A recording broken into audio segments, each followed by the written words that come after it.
ProWrestlingSheet.com.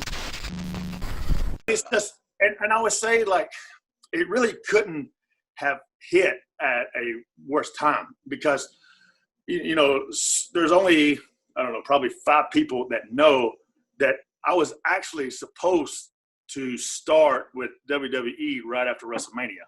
I was supposed to debut with them. And so, because I got the call at the Royal Rumble weekend, and Paul Heyman wanted to bring me in for Raw, for Monday Night Raw. And and they're like, since the Rumble's already passed, let's build up to the WrestleMania. Right after WrestleMania. And I was like, all right, sweet, cool. So I was training my ass off. And like, I was talking to a couple of different guys up there that, that was already up there. And they're like, just be careful with even some of the pre-workout. At my studies, with some. I just thought you missed it. He like creeped up slowly. It was good. I know, yeah. Like I could see him here. I was like, "What is he doing?" I just hear like heavy breathing. I'm like, "Get away from me, Corona kid!" So they were like, "Just be careful with any kind of supplements you take because it can pop like a drug test or whatever." So I ain't gonna tell you how much money I spent.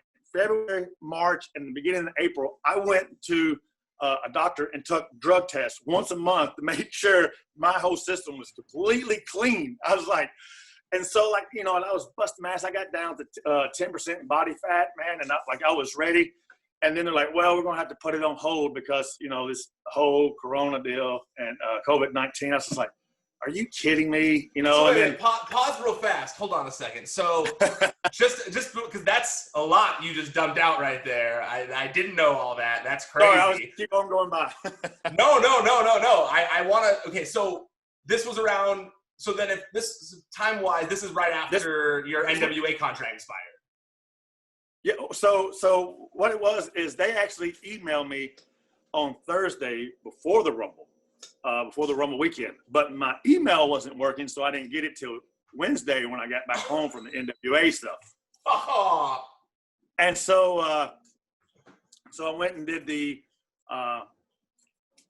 NWA show and all this. Well, I wound up hyperextending my knee in one of the matches at the NWA show, and I was just like, oh man, this hurts, blah blah blah. And then I get home and I got an email from Kenya Seaman saying, hey, we're interested. Paul Heyman wants me to reach out and, bring you to Raw. And I was like, wait, I think Bobby's going to Raw. I was like, this could be interesting, Yeah. And so, and it was just one of those things where technically I was supposed to have like a rollover clause in my contract. But I had talked to Dave Lagana and Billy, and they were like, look, we'll let you out of it. No, because they told me all along, they're like, look, our goal is to help you get up there. Like, and that's what they told me all along. They're like you belong up there. You should be there, blah, blah, blah. Thank you for helping us out to get on the map and everything. And so, they let me out of the contract, and I was actually going to drop. I told them that I would work the weekend of WrestleMania shows with Eli to drop the NWA belts to, whoever they wanted to drop it to. Just go out on good terms, good business, And then that show got canceled, for the NWA. And then, just kept snowballing. Everything just snowballing after that. Everything just kept being. So when you first started talking, it was Kanyon that reached out first, not Paul Heyman, or was it Paul Heyman that reached out first? No, yeah, it was Paul Heyman told Kanyon to reach out to me. So did you ever actually have any conversations with Paul about what would happen, what could possibly be the plans or anything like that? No, it's just one of those things, that I was, I didn't care, because of course I look at kind of this stage in my career, I can still do a lot of stuff, but I kind of want to work with younger guys to help learn how to wrestle on TV. Anybody can really go out there and wrestle matches and stuff, but trying to learn to wrestle for TV with times and, and then also because I know what it takes to get over, so I can kind of help these guys in, what they call in-ring training, basically on the job. You can sit there and you can tell people how to do it all day long, but until they get in the ring with someone that knows how to do it, it might not click. And I was fine with that. I was hoping, hey, maybe if I'm going to Raw, Bobby's going to Raw, there can be some kind of reunion. Maybe we can do beer money up there, something like that, because that would make them a lot of money. But it's one of those things, like, even if not, like, maybe it could have been something where me and Bobby worked each other, because some of my best matches were with Bobby. So that would have made the most sense. Did you talk to Bobby at all about it? Like, was he pumped about the idea of you coming in as well? Well, see, he didn't know either, because I didn't want anyone to know for it to get out and then them be like, well, hell, we can't even trust him, to sign. So we're not going to, so I just like there's only like 4 people that knew, and like I had to tell Billy and Dave, because, I was working with them at the time and I needed out. And they're like, look, you don't have to worry. Like, we want this for you, so we're not going to tell anybody as well. So that was really cool with them. Yeah, that's crazy. I mean, the fact that, let's see, we're in September now. The fact that never got out or anything like that, it's crazy, because you're not the only one that was kind of like in limbo the past few months. You're still in limbo. I think I don't even know, because now with Paul Heyman out, if it was a Paul Heyman thing, who even knows that? I mean, when's the last time you heard from WWE? Oh, it was like end of July. July. For right now, everything's just on hold, so we don't know if we'll be able to move forward with it and everything else. It's like, that's cool. Like, hey, thank you guys for the opportunity. Hopefully I'll see you guys again down the road or something.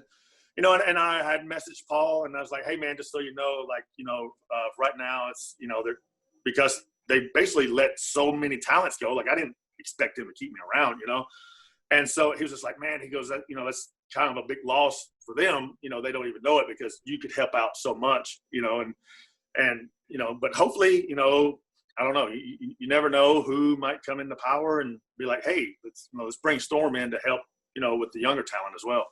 Yeah, absolutely. I mean, I completely agree. I mean, I honestly think that right now, where, there's no audience and it's just TV, there's no live events, I think you'd be more useful to them now more than ever, just because of the fact that, like, you can give that in-ring training in a veteran way that some might not be able to do. And I feel like that would be very valuable right now with some of the younger talent. And like you said, you know how to get over. Like, you've been over everywhere you go. Right.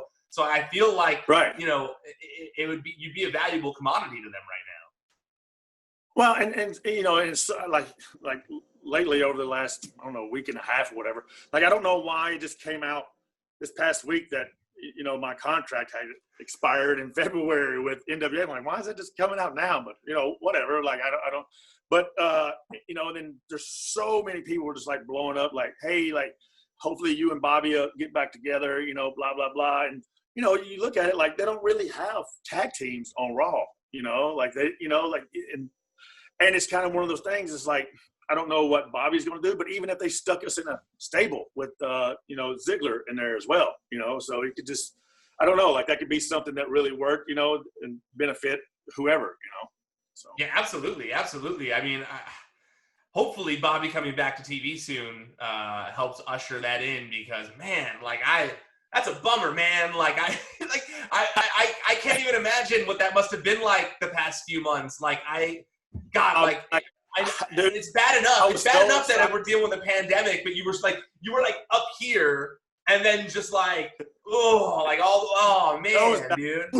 Wait, I mean, I was on cloud nine. Like, when I got my contract and I sent it, and I had to do the whole social media background check, and then the whole other, background check and all this stuff, and then they're like, yeah, you just got to do your physical. We're going to bring you in right before WrestleMania down here to do your physical, blah, blah, blah. And I was like, all right, well, I'm ready. Like, I've already done 3 physicals, already. And so and I mean, I was just, I was gun ho for whatever they needed. I was, I had like all new gear made.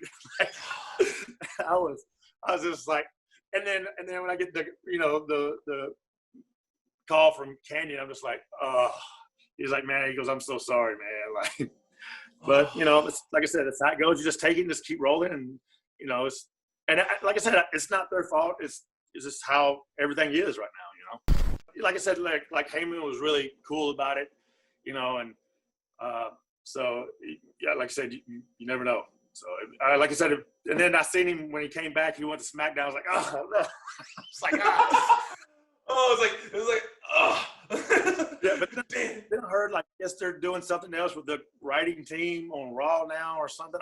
I don't know. Like, you know, I don't know. I just, like I said, just keep trucking and keep my name out there. And then, you know, it's just stay in shape. As JR says, you know, stay in game shape. You know, they don't want to have to wait on you to get in shape. They want you to be ready to go. Like I said, I had busted my fucking ass for like 2.5 months. Like, I was like, this is what abs look like? I'm like, I ain't ProWrestlingSheet.com